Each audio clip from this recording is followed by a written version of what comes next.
bumaba ang krimen sa Pilipinas ng 14%. PNP nakapagtala ng positibong pagbabago sa 3 buwan. Sa loob ng 3 buwan, iniulat ng Philippine National Police, PNP, ang malaking pagbaba ng national crime rate ng humigit kumulang 14%. Isang senyales ayon sa mga opisyal na unti-unti nang nararamdaman ang epekto ng pinaigting na kampanya para sa kaligtasan at kaayusan sa buong bansa. Ayon sa ulat ng PNP, bumaba ang bilang ng mga krimen mula Hulyo hanggang Setyembre ng kasalukuyang taon, kung saan kapansin-pansing nabawasan ang mga kaso ng theft, robbery, physical injury at homicide. Ang datos na ito ay batay sa komparasyon ng parehong panahon noong nakaraang taon at itinuturing na isa sa pinakamalaking pagbaba ng kriminalidad sa nakalipas na 5 taon.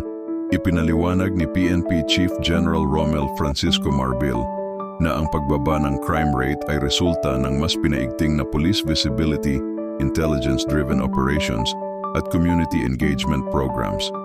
Dagdag pa niya, mahalagang bahagi ng tagumpay na ito ang mas aktibong partisipasyon ng mga lokal na pamahalaan at mamamayan.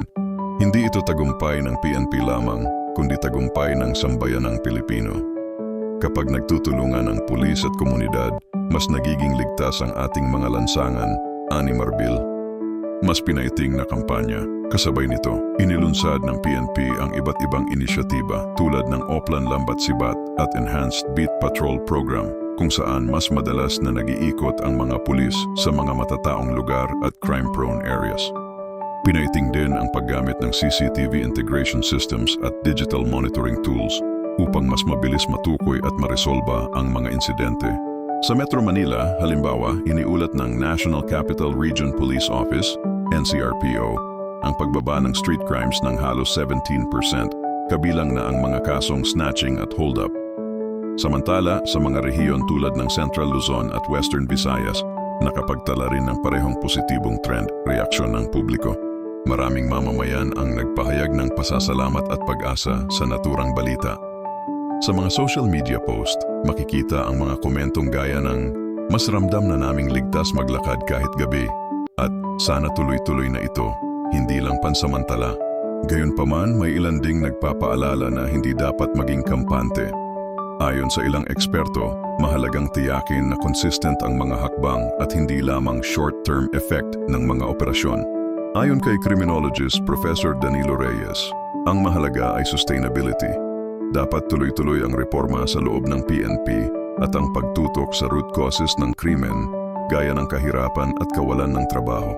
Panawagan ng PNP, sa gitna ng mga papuri, nanawagan ng PNP sa publiko na manatiling vigilant at kooperatibo. Pinapaalalahanan ng ahensya ang lahat na i-report agad sa mga otoridad ang anumang kahina-hinalang aktibidad at gamitin ang mga emergency hotlines o mobile apps ng pulisya para sa agarang aksyon. Ayon kay General Marbil, patuloy ang pagsasanay at modernisasyon ng puwersa, kabilang ang paggamit ng body cameras, digital evidence systems, at AI-assisted surveillance tools. Layunin ng mga ito na mas mapaigting pa ang transparency at tiwala ng publiko. Pagtanaw sa hinaharap, sa kabila ng magandang balitang ito, hindi pa rin kampante ang PNP. Ayon sa kanila, nananatiling hamon ang mga krimeng may kaugnayan sa cybercrime, online fraud at illegal drugs. Ngunit sa tulong ng modernong teknolohiya at kooperasyon ng mamamayan, naniniwala silang maaabot ang layuning mas ligtas na Pilipinas. Ang aming pangako, hindi titigil ang PNP hanggat bawat Pilipino ay makakagalaw ng walang takot at makakatulog ng may kapanatagan. Pagtatapos ni Marbil, sa pagtatapos ng ulat, hinikayat din ng Department of the Interior and Local Government, DILG, ang mga lokal na opisyal na magpatuloy sa pagbuo ng community-based anti-crime programs, gaya ng barangay night patrols at youth engagement projects, upang tuluyang mapanatili ang momentum ng pagbaba ng krimen sa bansa.